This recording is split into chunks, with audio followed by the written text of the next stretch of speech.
Hello everyone. तो आज का जो टॉपिक है वो है uses of the concept of dimension. पिछले लेक्चर में हमने डायमेंशन का कंसेप्ट पढ़ा। इस लेक्चर में हम डायमेंशन के एप्लीकेशन या इम्पोर्टेंस या एडवांटेज के बारे में पढ़ेंगे, ठीक है, या डायमेंशन की यूजेस के बारे में। ये 3-4 नाम है आज के टॉपिक का, ठीक है। तो देखें, पिछले वाले लेक्चर में हमने कहा था कि फिज़िक्स जो है, फिज़िक्स वो मैटर को स्टडी करता है in the form of physical quantities, और फिज़िकल क्वांटिटीज़ को वो फार्मूलाज में यूज़ करता है या इक्वेशन में यूज़ करता है, ठीक है। तो अब फार्मूला को कैसे डिराइव किया जाए, ठीक है, या अगर पहले से ऑलरेडी आपके पास मौजूद एक इक्वेशन है, किसी ने डिराइव किया है, उस इक्वेशन की करेक्टनेस को कैसे चेक किया जाए, इन दोनों मेथड के लिए डायमेंशन की ज़रूरत होती है। और इन दोनों मेथड में डायमेंशंस का कंसेप्ट यूज़ होता है, और यही है यूजेस ऑफ डायमेंशन या इम्पोर्टेंस ऑफ डायमेंशन या एडवांटेज ऑफ डायमेंशन, ठीक है। तो पहली बात यह है कि डायमेंशन का कंसेप्ट हम यूज़ करते हैं फॉर डेरिवेशन ऑफ फार्मूलाज को डिराइव करने में हम डायमेंशन का कंसेप्ट यूज़ करते हैं। दूसरी बात, checking of the correctness of an equation, एक इक्वेशन की करेक्टनेस को चेक करने के लिए कि ये इक्वेशन करेक्ट है या नहीं, ठीक है, उसके लिए भी हम डायमेंशन का कंसेप्ट यूज़ करते हैं, ठीक है। चलो इस चीज़ को एक एग्जांपल के थ्रू समझने की कोशिश करते हैं, ठीक है। अच्छा, बुक में मेरे पास जो बुक है उसमें 2 फार्मूले गिवन हैं, ठीक है, फोर्स के लिए। एक है mv² डिवाइड बाई r², और दूसरा है F is equal to mv² divide by r। अगर इसमें से मैं आपसे पूछूं कि कौन सा फार्मूला दुरुस्त है, तो शायद आप में से कुछ लोगों को पता हो कि ये सेकंड वाला फार्मूला दुरुस्त है, लेकिन मैं अगर उससे पूछूं कि कैसे दुरुस्त है, तो शायद उसका जवाब उसके पास ना हो, ठीक है। तो ये कैसे दुरुस्त है, हमें कैसे पता चलेगा कि ये फार्मूला दुरुस्त है, ये गलत है, या ये इक्वेशन ठीक है या ये गलत है। हम डायमेंशन का कंसेप्ट यूज़ करते हैं। कैसे यूज़ करते हैं, क्या तरीक़ाकार है, उसको देखते हैं, ठीक है। सबसे पहले मैं फार्मूला नंबर 1 को या इक्वेशन नंबर 1 को देखना चाहता हूँ कि ये ठीक है या नहीं, ठीक है। डिवाइड बाई r², ये इक्वेशन है, ठीक है। इस इक्वेशन का मैं लेफ्ट हैंड साइड लेता हूँ, ठीक है। लेफ्ट हैंड साइड इसका है फोर्स, ठीक है। अब मैं इस फोर्स की डायमेंशन को मालूम करूँगा, ठीक है, और फिर राइट हैंड साइड की डायमेंशन को मालूम करूँगा। दोनों को कंपेयर करूँगा। अगर दोनों एक जैसे हुए तो ये इक्वेशन ठीक है, अगर दोनों एक जैसे ना हुए तो ये इक्वेशन गलत है, ठीक है। अब देखें, f की डायमेंशन हमने मालूम करनी है, और f की डायमेंशन हम कुछ यूँ मालूम करते हैं। हम रखते हैं f is equal to ma के बराबर, ठीक है। अच्छा, आप देखें कि f is equal to, mass को हम मेजर करते हैं kg में, ठीक है, और एक्सेलरेशन को हम लिखते हैं वेलोसिटी बाई टाइम, ठीक है। यहाँ से आगे आप देखें f is equal to kg, और वेलोसिटी को हम लिखते हैं लेंथ बाई टाइम, ठीक है, और ये डिवाइड बाई टी अपनी जगह पर आ गया, ठीक है। अच्छा, f इज़ इक्वल टू आ गया आपके पास kg, ठीक है, और लेंथ को हम नापते हैं मीटर में, ठीक है, और ये t और t मल्टीप्लाई हो गया, t² देगा, और t को हम मेजर करते हैं सेकंड में, और ये सेकंड का स्क्वायर आ गया, ठीक है। अच्छा, f इज़ इक्वल टू, अब देखें kg किस चीज़ की डायमेंशन को शो करता है। डायमेंशन से मुराद पिछले के लेक्चर में हमने देखा था कि kg कौन सी फिजिकल क्वांटिटी का नेचर शो करता है, ठीक है। तो हमने कहा था कि ये मेस की नेचर को शो करता है, ठीक है। इसी तरह मीटर कौन सी फिजिकल क्वांटिटी का नेचर शो करता है या डायमेंशन शो करता है, लेंथ का, ये लिख लिया। और t किस चीज़ का शो करता है, s किस चीज़ का शो करता है, वो करता है टाइम का, ठीक है, और इसके ऊपर स्क्वायर ये आ गया, ठीक है।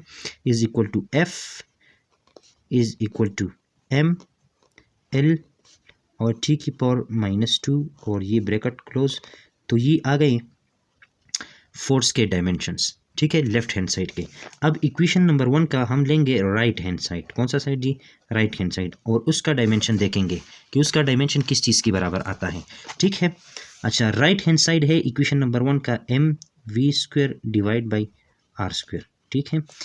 ये मेस आ गया, और वेलोसिटी आपके पास आता है लेंथ डिवाइड बाई टाइम, दोनों के ऊपर स्क्वायर है, डिवाइड बाई r लेंथ होता है, इसके ऊपर स्क्वायर आ गया, ठीक है। अच्छा, ये मेस है, मेस को हम मेजर करते हैं kg में, ये लेंथ है, इसको हम मेजर करते हैं मीटर में, ठीक है, और ये डिवाइड बाई टाइम का स्क्वायर, और टाइम को हम मेजर करते हैं सेकंड में, और ये ऊपर जाके टी स्क्वायर से मल्टीप्लाई हो जाएगा, और ये लेंथ है और लेंथ को हम मेजर करते हैं मीटर में, और इसके ऊपर स्क्वायर है तो स्क्वायर आ गया। मीटर स्क्वायर के साथ कैंसिल हो गया, आपके पास आ गया के जी डिवाइड बाई सेकंड स्क्वायर। के जी का जो नेचर है या डायमेंशन है वो है कैपिटल एम, ठीक है, और डिवाइड बाई एस का या सेकंड का जो डायमेंशन है वो टाइम है, और ये इसका स्क्वायर। तो राइट हैंड साइड जो आ गया वो आ गया एम, ठीक है। डायमेंशन जब किसी फिजिकल क्वांटिटी का हम लिखते हैं तो वो डिवाइड में नहीं छोड़ते, ठीक है, उसको हम मल्टीप्लाई में लेकर जाते हैं, और जब कोई चीज़ डिवाइड हो रहा हो मल्टीप्लाई में लेकर जाएं तो उसकी पावर माइनस हो जाती है, ठीक है। तो राइट हैंड साइड की डायमेंशन ही आ गई, और लेफ्ट हैंड साइड की डायमेंशन क्या आई थी हमारे पास, लेफ्ट हैंड साइड की डायमेंशन आई थी एम एल टी की पावर -2, ठीक है। तो ये दोनों इम्प्लाइज करते हैं कि राइट हैंड साइड बराबर नहीं है लेफ्ट हैंड साइड के। सो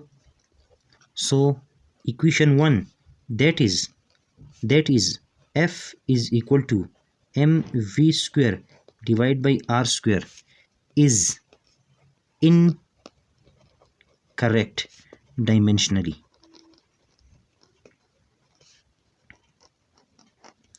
तो हमने देखा कि एक इक्वेशन की करेक्टनेस को चेक करने के लिए डायमेंशन का कंसेप्ट यूज होता है, ठीक है।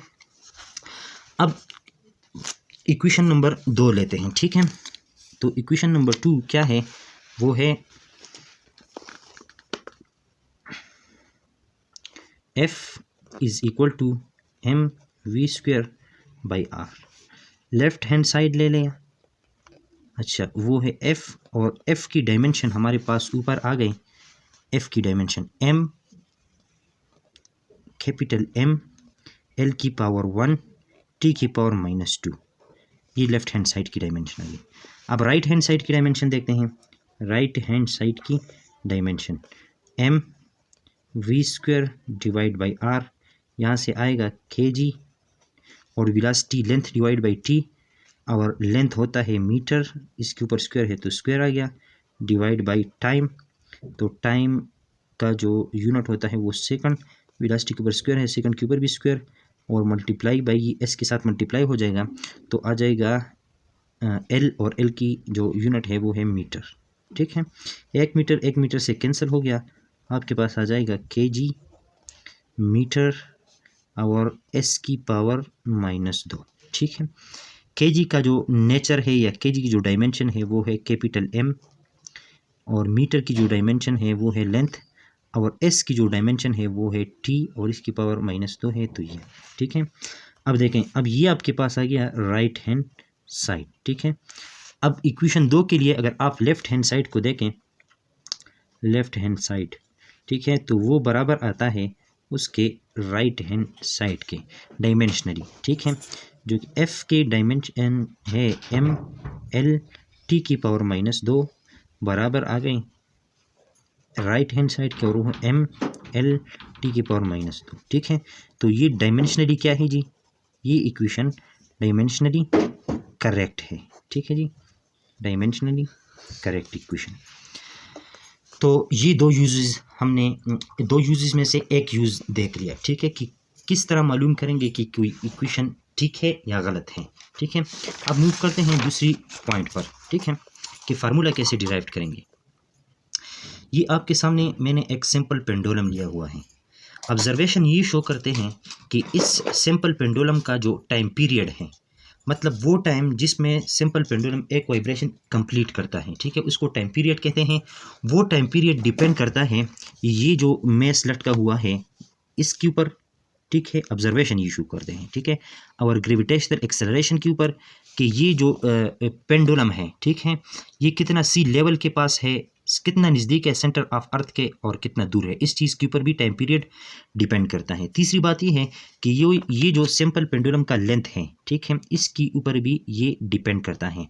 तो कैसे हम टाइम पीरियड के लिए फार्मूला डिराइव करें जो कि इस पेंडुलम के लिए एप्लीकेबल हो, ठीक है। हमने अभी फार्मूले की तरफ जाना है, फार्मूला डिराइव करना है, ठीक है, और कंसेप्ट यूज़ करना है डायमेंशन का, ठीक। तो मूव करते हैं। अब देखें, आगे की तरफ। टी इज़ डायरेक्टली प्रोपोर्शनल, एक तो एम है तो एम की पावर में ए ले लेता हूँ, ठीक है। अच्छा, फिर मल्टीप्लाई जी और जी की पावर में बी ले लेता हूँ, फिर मल्टीप्लाई बाई एल और एल की पावर में सी ले लेता हूँ, ठीक है। प्रोपोर्शनलिटी को जब हम हटाते हैं तो कांस्टेंट लगाते हैं, ठीक है। कांस्टेंट लगाइए और इक्वल का निशान लगाया। एम की पावर ए, जी की पावर बी, एल की पावर सी, ये आपके पास इक्वेशन नंबर 1। ये फार्मूला आ गया टाइम पीरियड के लिए, लेकिन इसमें कुछ चीज़ें अननोन हैं। ए बी सी, हमने ए बी सी की वैल्यू मालूम करनी है और फिर इस इक्वेशन में पुट करनी है, तो हमारे पास फाइनल फार्मूला आ जाएगा, ठीक है। देखें अब ये जो टी है ना, ये इसकी डायमेंशन जो है वो तो टाइम है ना, और टाइम की डायमेंशन में इस तरह लिख सकता हूँ, मेश की डायमेंशन 0, टाइम में कोई मेश की डायमेंशन नहीं होता तो उसको 0, और लेंथ की डायमेंशन भी टाइम में 0, और टाइम में टी की डायमेंशन 1, ये आ गया, ठीक है। इज इक्वल टू, इस कांस्टेंट को नहीं चढ़ेंगे, कांस्टेंट अपनी जगह पर रहेगा। ये एम जो है मेश को रिप्रेजेंट करता है और मेश की डायमेंशन क्या होती है, कैपिटल एम, ठीक है, और उसकी पावर क्या है, ए। अच्छा, मल्टीप्लाई बाई जी की डायमेंशन क्या है, जी क्या है, एक्सेलरेशन है, और एक्सेलरेशन किस चीज़ के बराबर होता है, वेलोसिटी बाई टाइम। क्या चीज़ जी, वेलोसिटी बाई टाइम। और वेलोसिटी क्या होती है, वेलोसिटी की वेलोसिटी का जो फार्मूला है वो लेंथ डिवाइड बाई टाइम। अब लेंथ डिवाइड बाई टाइम तो वो हो जाएगा लेंथ बाई टाइम का स्क्वायर, ठीक है। और लेंथ की जो डायमेंशन आएगी वो होगी एल, और डिवाइड में टी स्क्वायर आया है तो ये आ जाएगा टी की पावर -2, ठीक है, और इसकी पावर बी आ गया, ठीक है। अब ये देखें कि ये क्या है, एल है, और एल की डायमेंशन क्या होती है, लेंथ, ठीक है, और इसकी पावर क्या है, सी, ये आ गया, ठीक। अब देखें एम की पावर 0, एल की पावर 0, टी की power 1, bracket close, is equal to M की पावर ए, ठीक है। अब देखें लेंथ एल की पावर बी, टी की पावर -2b, ये भी इसके साथ मल्टीप्लाई किया, ठीक है, और एल की पावर सी, ये आ गया, ठीक है। अब आगे देखें एम की पावर 0, एल की पावर 0, टी की power 1, bracket closed, is equal to M की पावर ए, ठीक है, एम की पावर ए। अब एल की पावर एल और एल बेस एक जैसे पावर ऐड हो जाएंगे, बी जमा सी, और टी की पावर -2b, ये आ जाएगा, ठीक है। अच्छा, आगे देखें। अब इस साइड जो डायमेंशन है और इस साइड जो डायमेंशन है, दो एक जैसे डायमेंशन है, उनको कंपेयर करेंगे और उनकी पावर को कंपेयर करेंगे, ठीक है। अब देखें यहाँ पर m है, m की पावर 0, तो वो इस साइड बराबर होगा m की जो पावर है उसके, ठीक है। बेस अगर बेस के बराबर है तो पावर पावर के बराबर होगा, तो ये इम्प्लाइज करता है कि a बराबर है 0 के, ठीक है। a की वैल्यू हमें 0 मिल गई तो a की वैल्यू हम इधर पुट कर लेंगे, ठीक है। अब हमें b और c की वैल्यू चाहिए, ठीक है।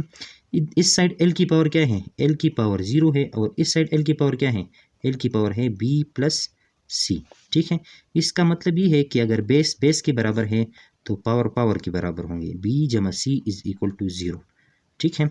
ये इम्प्लाइज करता है कि b is equal to -c, ठीक है, एक ही चीज़ आ गया। अब इधर देखें t की पावर क्या है, t की पावर 1 है, और इस साइड t की पावर क्या है, t की पावर है -2b। अगर बेस बेस के बराबर है तो पावर पावर के बराबर होगा, 1 इज इक्वल टू -2 और b, ठीक है। मुझे b की वैल्यू चाहिए, 2 के ऊपर इधर भी डिवाइड किया, इधर भी डिवाइड किया, -2 के ऊपर, ये -2 के साथ cancel, b is equal to -1/2, ठीक है। अच्छा, a की वैल्यू भी आ गई, b की वैल्यू भी आ गई, c की वैल्यू रहती है, ठीक है।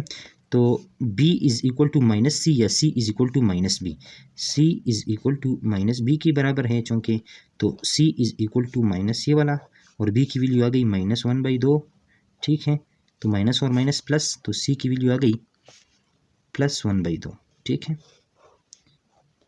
ये आ गया, ठीक है। अच्छा, अब a की वैल्यू भी हमें मिल गई, b की वैल्यू भी हमें मिल गई, और c की वैल्यू भी हमें मिल गई, तो अपने फार्मूले में पुट करते हैं इक्वेशन नंबर 1 में।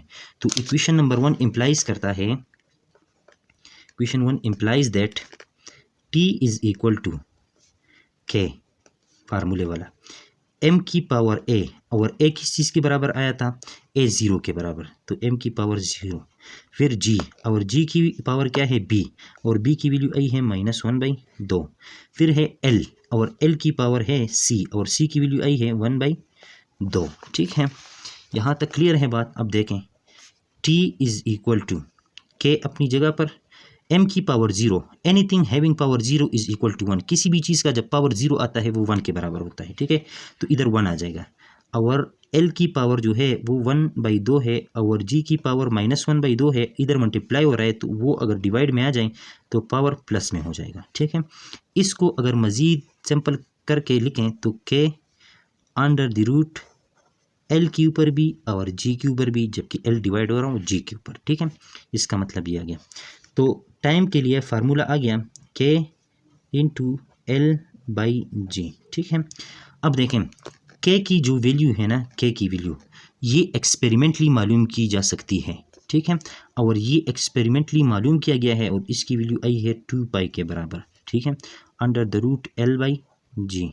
ये आ गया फार्मूला सिंपल पेंडुलम की टाइम पीरियड के लिए। ठीक है, तो आपने देख लिया कैसे हमने डायमेंशन वाला कंसेप्ट यूज़ करके हमने time period of simple pendulum के लिए फार्मूला डिराइव किया। ठीक है, ये है एप्लीकेशन ऑफ डायमेंशंस। ठीक है, एक और फार्मूले की तरफ बढ़ते हैं। ठीक है, और देखते हैं कि ये कंसेप्ट उधर काम कर रहा है कि नहीं। ठीक है, अब देखिए ये फ्लूइड का नाम आपने सुना होगा, अगर नहीं सुना तो यूँ समझे कि पानी एक फ्लूइड है, हवा एक फ्लूइड है, गैसेस एक फ्लूइड है, सारे ये एक फ्लूइड है। जो चीज़ फ्लो कर सकता है इजीली वो फ्लूइड है। ठीक है, अब इस फ्लूइड में जब कोई स्फेरिकल पार्टिकल, ठीक है, स्फेरिकल पार्टिकल मूव करता है, ठीक है, तो उस पर इस फ्लूइड की वजह से एक उसकी डायरेक्शन की अपोजिट एक फोर्स लगता है। ठीक है, वो फोर्स बराबर होता है, उस फोर्स को हम कहते हैं ड्रैग फोर्स। क्या जी? Drag force.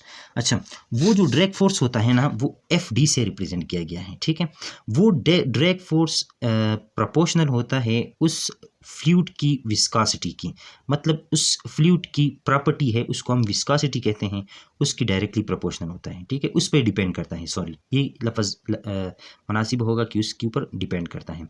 ये ड्रैग फोर्स वेलोसिटी के ऊपर भी डिपेंड करता है, वेलोसिटी के साथ कितनी वेलोसिटी के साथ वो ऑब्जेक्ट उस फ्लूइड में मूव कर रहा है। तीसरी बात यह है कि ये जो स्फेरिकल ऑब्जेक्ट है इसका रेडियस कितना है इसके ऊपर भी डिपेंड करता है। ठीक है, तो अब हम इसके लिए पॉसिबल फार्मूला डिराइव करते हैं। ठीक है, किस चीज़ के लिए? ड्रैग फोर्स के लिए, जब वो लग रहा हो किसी ऐसे ऑब्जेक्ट के ऊपर जो इसके थ्रू फ्लो कर रहा हो, ठीक है, मूव कर रहा हो। ठीक है, विस्कोसिटी, वेलोसिटी, विस्कोसिटी की पावर A, वेलोसिटी की पावर B और R की पावर C। जब प्रोपोर्शनलिटी को हम हटाते हैं तो कांस्टेंट लगाते हैं। Drag force is equal to constant viscosity of the medium की power A, velocity of the object की power B, radius of the object की पावर C। ये इक्वेशन नंबर 1 आ गया। अच्छा, ये बात लाजमी याद रखें कि ये जो विस्कोसिटी ऑफ द मीडियम है इसकी डायमेंशन हमें क्वेश्चन में गिवन है, गिवन डेटा में ये दिया गया है। ठीक है, इसलिए मैंने इसको इधर लिखा हुआ है। ठीक है, अब देखें, अब हमने क्या करना है कि A की, B की और C की वैल्यू मालूम करनी है। ठीक है, तो जैसे मैंने कहा था कि किस चीज़ को नहीं छेड़ेंगे, कांस्टेंट को नहीं छेड़ेंगे। ठीक है, यह गया विस्कोसिटी ऑफ द मीडियम की power A, velocity of the body की पावर B और रेडियस ऑफ द बॉडी की पावर C।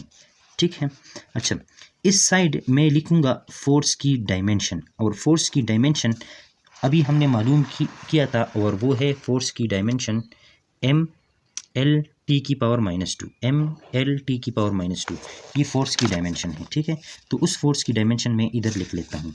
ठीक है, ब्रैकेट MLT की पावर -2, यह आ गई फोर्स की डायमेंशन। ठीक है, अच्छा इज इक्वल टू ये जो विस्कोसिटी ऑफ द मीडियम है इसकी डायमेंशन ये गिवन है m की पावर 1, l की पावर -1, t की पावर 1।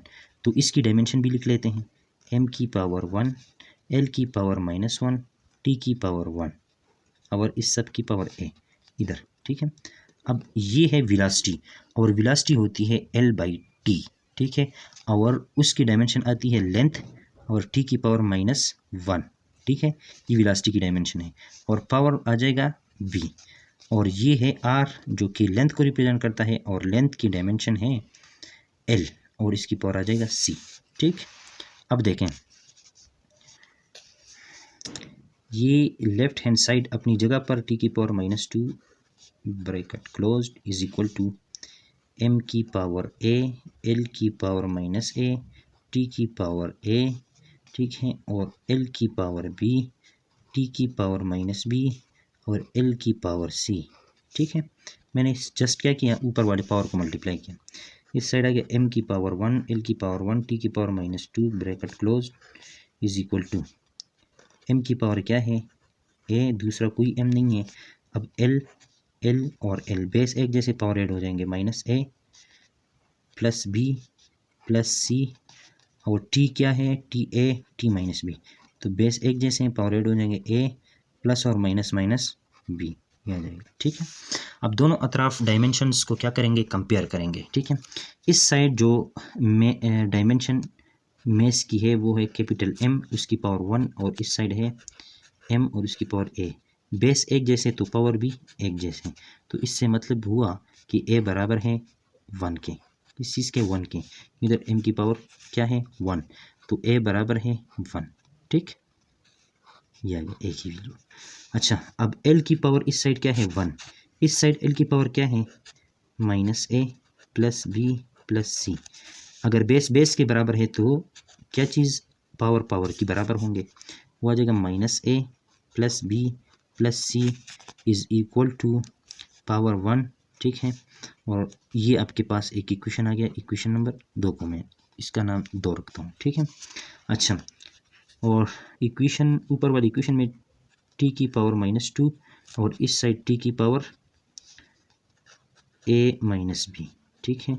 तो आपके पास आ जाएगा बेस के बराबर तो पावर के बराबर, -2 is equal to a -b, ठीक है। अच्छा, a की वैल्यू ऊपर क्या ही है 1, इस इक्वेशन में पुट करें तो -2 इज इक्वल टू a की जगह 1 -b अपनी जगह पर, ठीक है। अब देखें, इस 1 को मैं इस साइड लेकर आता हूँ, -2 अपनी जगह पर, ये 1 प्लस में है, इस साइड आके क्या हो जाएगा, माइनस में हो जाएगा, ठीक है। और आपके पास आ जाएगा, अच्छा इधर हमसे थोड़ा सा मिस्टेक हो गया था, उस मिस्टेक को मैंने कवर कर लिया, ठीक है। यहाँ पर m की पावर 1 l की पावर -1 और इधर गिवन था t की पावर -1, मैंने 1 लिखा था, ठीक है। तो उस गलती को मैंने दूर कर दिया, इधर इसकी जगह t की पावर -1 लिख लिया। ये तो वही पुरानी बात, इधर अगर t की पावर -1 है तो a इसके साथ मल्टीप्लाई हो जाएगा, a की पावर t की पावर -a, ठीक है। अब t और t बेस एक जैसे हैं तो पावर क्या हो जाएंगे, ऐड हो जाएंगे, -a प्लस -b, तो वो क्या हो जाएगा, -a -b, ठीक है। अच्छा, इसको देखें, और वही हिसाब किताब है, ठीक है। m की पावर a और m की पावर 1, a की वैल्यू 1 आ गई, ठीक है।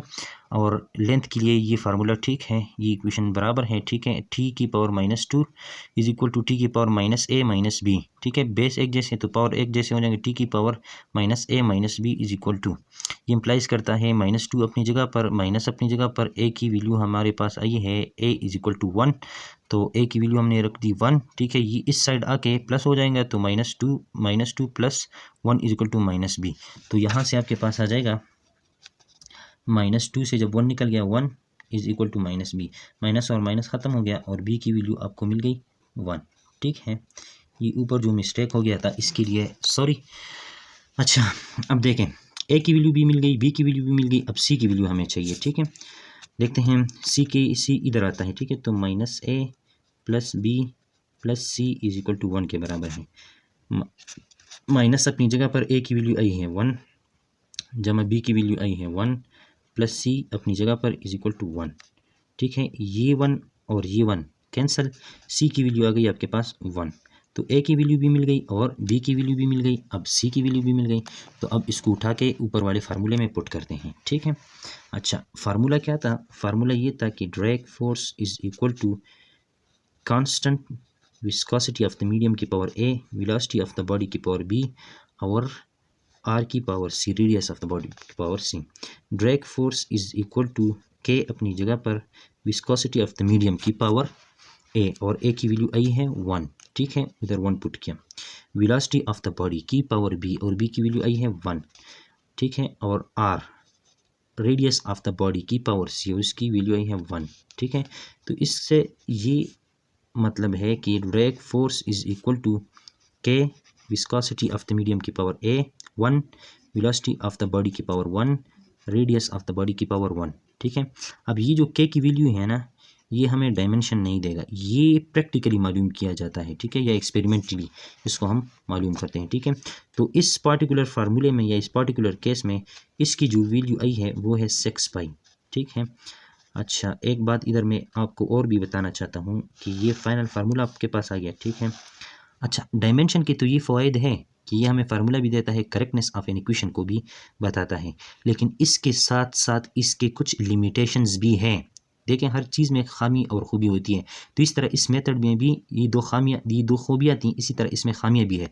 खामियाँ क्या है कि ये हमें इस जैसे कांस्टेंट की वैल्यू नहीं दे सकता, इस फार्मूले में भी नहीं दिया इसने, और टाइम पीरियड वाले फार्मूले में भी इसने हमें इस कांस्टेंट की वैल्यू नहीं बताई, एक लिमिटेशन। दूसरी लिमिटेशन ये है कि अगर कोई इक्वेशन डायमेंशनली इनकरेक्ट हो, ठीक है, तो ये लाजमी नहीं है कि वो एब्सोल्युटली इनकरेक्ट होगा, मतलब एक्सपेरिमेंटली भी इनकरेक्ट होगा, ये लाजमी नहीं है। ठीक है, और सॉरी, अगर कोई इक्वेशन डायमेंशनली इनकरेक्ट है, क्या है, इनकरेक्ट है, तो वो प्रैक्टिकली भी इनकरेक्ट होगा। अगर कोई इक्वेशन डायमेंशनली करेक्ट है तो ये लाजमी नहीं है कि वो प्रैक्टिकली भी करेक्ट हो। ठीक है, इस बात को लाजमी याद रखें, मेरी तरह आपने इसमें गड़बड़ नहीं होना। ठीक है, कैसे कि अगर कोई इक्वेशन डायमेंशनली करेक्ट है तो ये लाजमी नहीं है कि वो प्रैक्टिकली भी करेक्ट हो। अगर कोई इक्वेशन डायमेंशनली इनकरेक्ट है तो ये लाजमी बात है कि वो प्रैक्टिकली या एक्सपेरिमेंटली भी इनकरेक्ट होगा। ये एक लिमिटेशन है डायमेंशन की। दूसरी लिमिटेशन ये है कि ये हमें डायमेंशनल लेस कांस्टेंट की वैल्यू नहीं बताता। ठीक है, ये डायमेंशनल वाला मेथड। उम्मीद है इस लेक्चर को आप इंजॉय करेंगे, दुआ में याद रखिएगा। अल्लाह हाफिज़।